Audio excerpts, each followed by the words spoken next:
Salve, gente, aqui quem fala é o Vitor. Bom, galera, gente, é o seguinte, sabe o Histórias Aeronáuticas, aquele vídeo lá que eu fiz, né?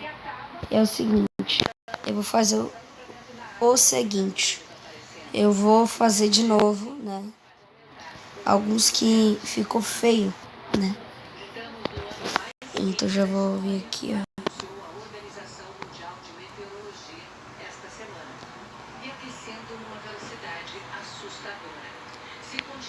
Caramba, sim. Antes do final da década, vamos passar a marca de 1,5 grau de aumento da temperatura média do planeta. E em 2 décadas, chegar a 2 graus. Pelo Acordo de Paris, todos os esforços deveriam ser feitos para não chegarmos aos 2 graus até o fim do século. Ainda temos uma janela para agir e evitar o pior, dizem os cientistas. Mas precisamos agir rápido, porque essa janela fica cada vez menor. A boa notícia. Caramba, não é o da TAM, não. Entre agosto do ano passado e julho deste ano, o desmatamento não é esse, gente. De 2%. É a menor área desmatada desde 2009. Isso é importante porque no Brasil é a destruição das florestas responsável por mais da metade das emissões de gases que esquentam o planeta. Há mais de 60 anos, ela é um nome respeitado na defesa do meio ambiente. Jane Goodall, uma das maiores especialistas dos chimpanzés, esteve no Brasil no início desse mês. A primatologista inglesa visitou a floresta amazônica e contou a repórter Sônia Brito que não perde a esperança no futuro do planeta. E para tornar esse papo ainda mais especial, esse daqui, ó.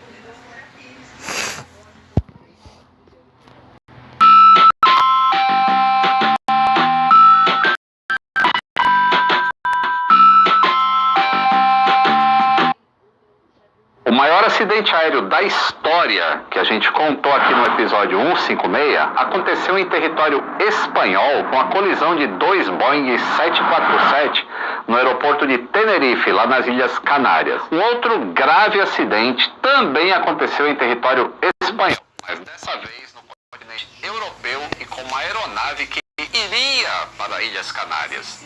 Senta que lá vem história.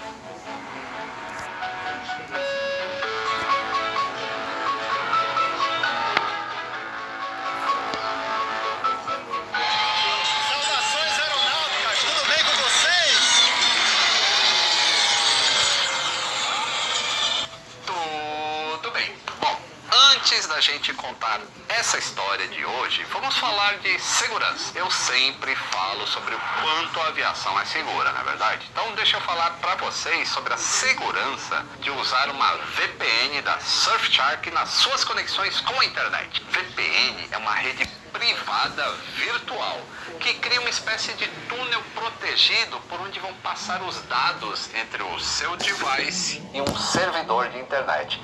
E tudo dentro desse túnel é criptografado. Então a segurança dos seus dados aumenta. E sabe quais são as vantagens de usar uma VPN fora a segurança?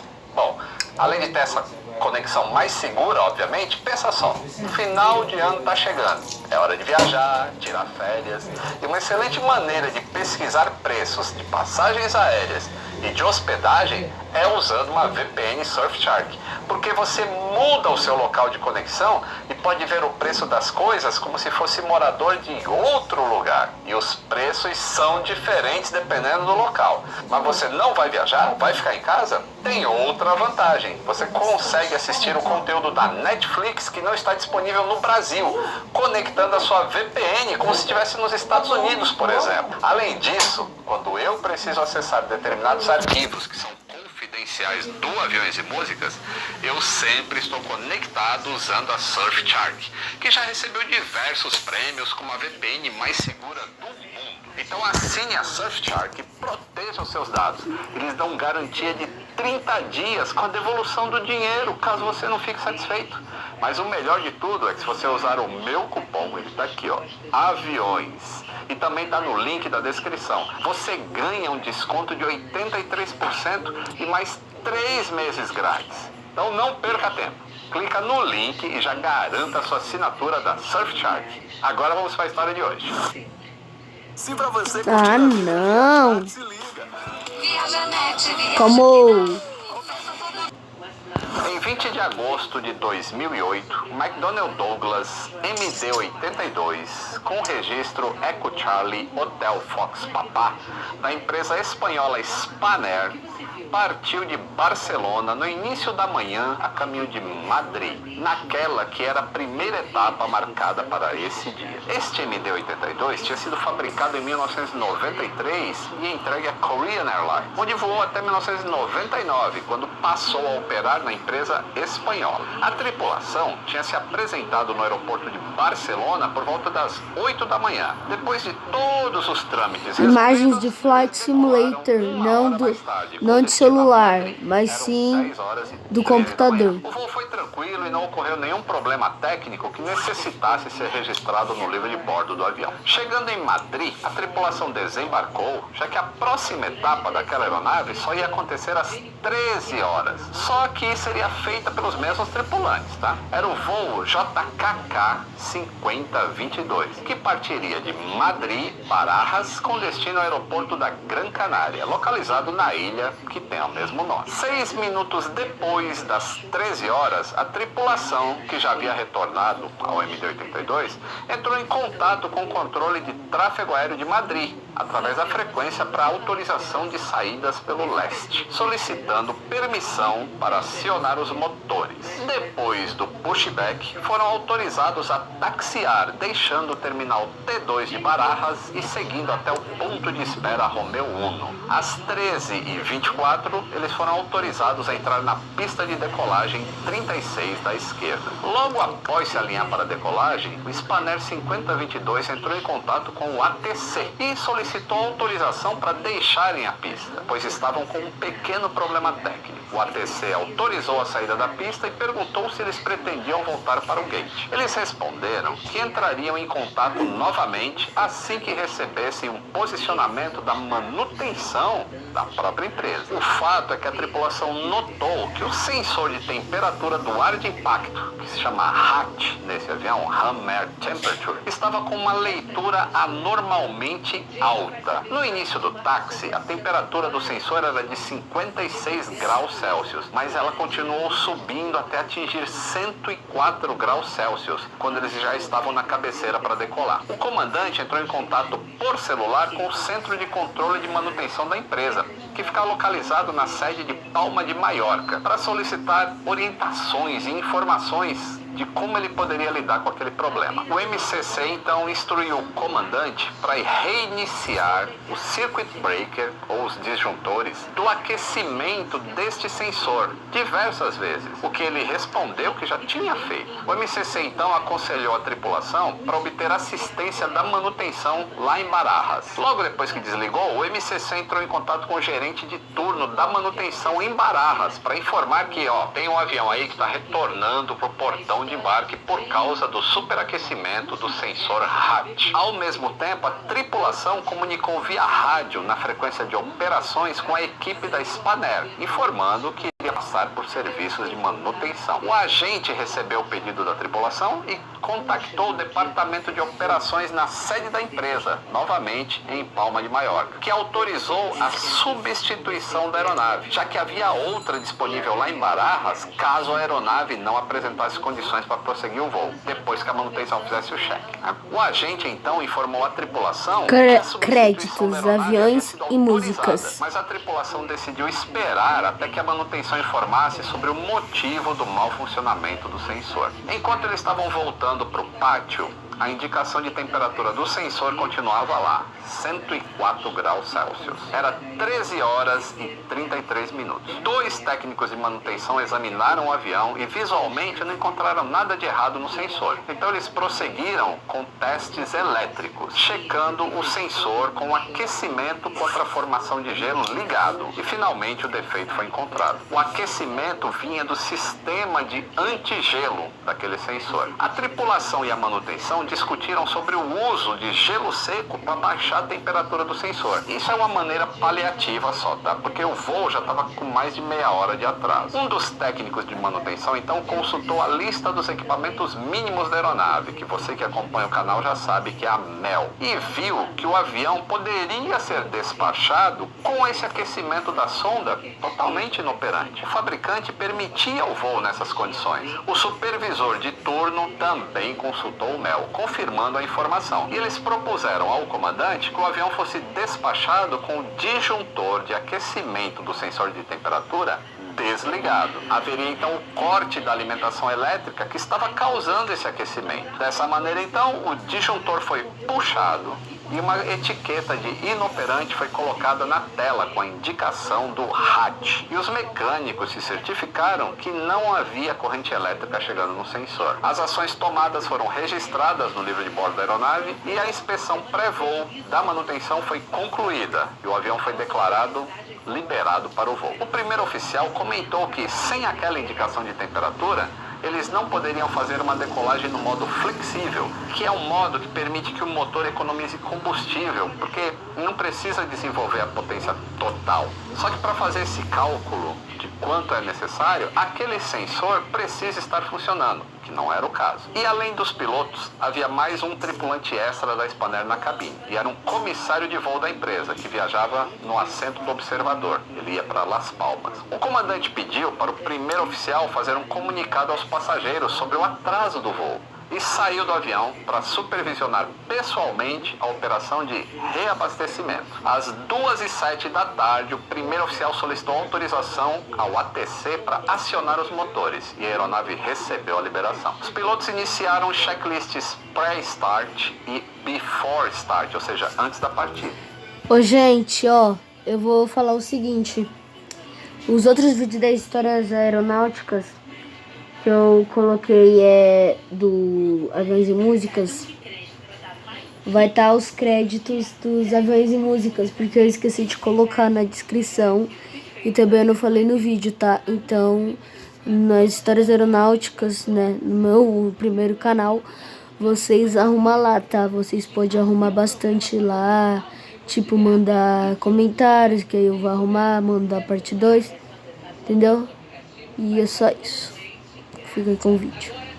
Curiosamente, o voice recorder gravou a voz de um dos pilotos dizendo nesse momento, below the line. E essa é uma indicação de que o checklist estava sendo antecipado. O comandante também antecipou alguns itens do before start antes deles serem verificados com o primeiro oficial. Nesse momento, o primeiro elo da corrente se fechava com a pressão autoimposta pelo tripulante, já que o atraso no voo passava de 1 hora. A sequência de partida do motor foi iniciada e logo depois deveria ter sido feito o checklist after start, ou seja, um checklist para se fazer depois da partida dos motores. Mas esse checklist só foi iniciado porque durante a verificação dos primeiros itens, o comandante já pediu para o primeiro oficial solicitar a permissão do controle de tráfego aéreo, o ATC, para taxiar até a pista 36L. Quando ele fez isso, o checklist não foi completo. O segundo e mais importante elo da corrente que evitaria um acidente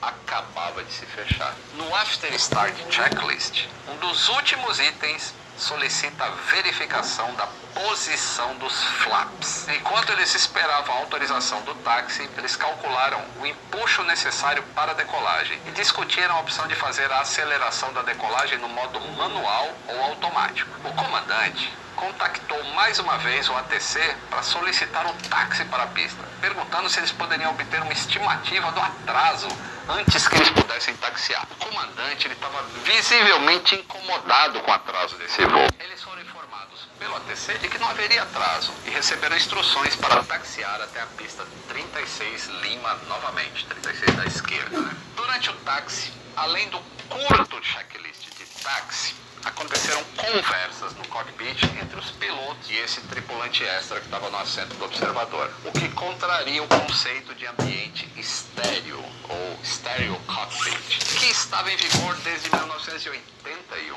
O ambiente estéreo é para que as conversas no cockpit depois da partida e até atingir 10 mil pés de altitude seja estritamente operacional. Você não conversa outras coisas, é só sobre a operação decoração do avião. O primeiro oficial observou mais uma vez que o acelerador automático não ia funcionar. A tripulação então contactou o ATC para informar que estavam próximos ao ponto de espera Romeo 5 e receberam de volta a informação que eles estavam na fila para a decolagem. Às 2h21 da tarde, o ATC transmitiu que o Spanair 5022 era o próximo na fila, atrás de um MD-80, e que ele aguardasse no ponto de espera da pista 36 Lima. Os pilotos então foram comunicados pelos comissários de voo que a cabine de passageiros já estava pronta, todo mundo pronto para decolar. E o primeiro oficial realizou o Take-Off Imminent Checklist, lendo os itens do checklist, enquanto o comandante fazia a verificação. Esse checklist ele é executado depois da autorização para a decolagem. Antes de chegar nessa parte, existe o Before Takeoff Checklist, em que a verificação de posição dos flaps é novamente verificada. Um outro elo da corrente acabava de se juntar, porque não foi feito o Before Takeoff Checklist. Logo após a decolagem do MD-80, que estava na frente deles, o ATC informou para o Spanair 5022 sobre as condições do vento e autorizou a decolagem na pista 36 esquerda, o que é um procedimento padrão. Às 2h23 da tarde, os aceleradores do motor foram avançados, seguidos da liberação dos freios. A tripulação comentou que o sistema de auto-throttle não estava funcionando, ou seja, a aceleração automática, e que eles teriam que fazer uma decolagem manual. Os flaps lá das asas nunca foram colocados na posição de decolagem. E quando eles avançaram as manetes, deveria ter soado um alarme alertando os pilotos que a aeronave não estava configurada para decolagem. Mas esse alarme nunca soou no cockpit. E agora, com o avião correndo na pista, o último elo que levava ao acidente havia se fechado. Quando a aeronave chegou a 153 nós, ou 285 km por hora, o primeiro oficial informou que haviam atingido a V1. E a 156 nós, que dá uns 290 km por hora, iniciou a decolagem. O nariz do MD-82 começou a se erguer e ele deixou a pista depois de percorrer aproximadamente 1.950 metros. Essas velocidades eram para o avião configurado com os flaps na posição de decolagem. Sem os flaps lá, as velocidades teriam que ser muito maiores para o avião não perder sustentação. Assim que ele entrou em condição de voo, o stick shaker e o aviso de stall foram ativados imediatamente no cockpit. Stick shaker é uma tremedeira no manche para indicar ao piloto que a perda de sustentação está próxima. O primeiro oficial, pego de surpresa, perguntou se havia ocorrido alguma falha de motor. E um segundo depois, o comandante gritou pedindo que ele desligasse o alarme sonoro. O MD-82 estava a apenas 7 metros do solo, com uma velocidade de apenas 167 nós, ou 310 km por hora. Sem os flaps e num ângulo de subida de 15,5 graus, e inclinado 4,5 graus para a direita. Essa inclinação para a direita aumentou para 20 graus. Nessa hora, as manetes de potência foram levadas rapidamente para trás e em seguida para a posição de aceleração máxima. Isso fez com que a elevação do nariz aumentasse ainda mais, agravando a condição de stall, já que o único remédio seria baixar o nariz do avião para ganhar velocidade. Então o aviso do GPWS, que é o Ground Proximity Warning System, de Bank Angle, ou o ângulo de inclinação, começou a tocar e se juntou aos avisos de stall e da vibração dos manches que já estavam ocorrendo. A aeronave subiu acima da pista até uma altura máxima de 12 metros. Começou a perder altitude ao mesmo tempo em que inclinava para os dois lados. A primeira parte do avião a colidir com o solo foi a seção da cauda, seguida quase que imediatamente pela ponta da asa direita e a carenagem do motor direito. Os rastros deixados por esses impactos marcaram o terreno por cerca de 60 metros de distância, perpendicularmente ao eixo da pista. Vários componentes se desprenderam da aeronave enquanto ela corria sobre o solo fora da pista. E então o MD-82 deu um salto e perdeu o contato com o solo ao atingir um aterro e voltou a atingir o solo 150 metros mais para frente, até finalmente colidir com um barranco na margem de um pequeno córrego. Eram 2h24 da tarde. A aeronave foi totalmente destruída em decorrência do impacto com o solo e do incêndio incêndio que ocorreu em seguida. Das 172 pessoas a bordo, apenas 18 conseguiram sobreviver. As investigações mostraram que o MD-82 não conseguiu ganhar altura na decolagem porque a tripulação esqueceu que os flaps, que dão mais sustentação em baixas velocidades, nunca foram estendidos para a decolagem. Vitor, então quer dizer que basta um simples esquecimento desse para acontecer um acidente assim? Bom, essa é uma pergunta válida e interessante, mas vamos ver se foi apenas um esquecimento. Para começar, haviam 2 pilotos na cabine e os 2 não se deram conta que os flaps não foram estendidos, causados por uma pressa em tirar o atraso desse voo. Várias interrupções fizeram com que eles esquecessem de colocar os flaps na posição. Fora isso, eles não realizaram a seleção dos flaps e sleds conforme consta na lista de checklist lá no Engine Start. Ou seja, logo depois da partida, tinha que colocar o flap na posição. E eles também não fizeram a verificação cruzada da posição da alavanca e o status dos flaps e sleds nos indicadores luminosos quando executaram o After Start, que é depois da partida. Eles também não realizaram a verificação dos flaps e sleds durante o item Takeoff Briefing no checklist de táxi e também não fizeram a verificação visual quando executaram os itens finais na lista de verificação Before Takeoff, que requer mais uma verificação da posição da alavanca dos flaps e sleds com que está sendo exibido ali nos instrumentos da cabine. Além disso, o MD-82 tem um sistema chamado TOWS, que é Takeoff Warning System, que aciona um alarme caso o avião não esteja configurado apropriadamente para a decolagem, que é o caso de estar com os flaps recolhidos. Mas por algum motivo, esse aviso não estava funcionando nesse Spanair 5022. E a investigação não conseguiu determinar o motivo de não estar funcionando pela análise dos destroços. Como é que sabe que não estava funcionando? Porque não soou nenhum alarme no gravador de vozes. Então, na verdade, meus amigos, ocorreram 2 esquecimentos de cada tripulante, um defeito mecânico e 4 violações de procedimento que levaram até esse acidente. E se apenas uma dessas ocorrências não tivesse acontecido, o acidente teria sido evitado. Não existe desculpa para não se cumprir um checklist. Mas, apesar de tudo isso, e mesmo com todas essas evidências de erros, as autoridades aeronáuticas incluíram um cheque obrigatório do funcionamento do sistema TOWS antes de cada voo na série de aviões MD-80. E essa preocupação com as camadas de segurança e com o cumprimento do checklist é que fazem com que o meio de transporte que a gente tanto ama tenha tão poucos acidentes. Se você achou essa história Gente, foi isso, tá? Muito obrigado. Aviões e músicas também, muito obrigado. E adeus, tá? Adeus.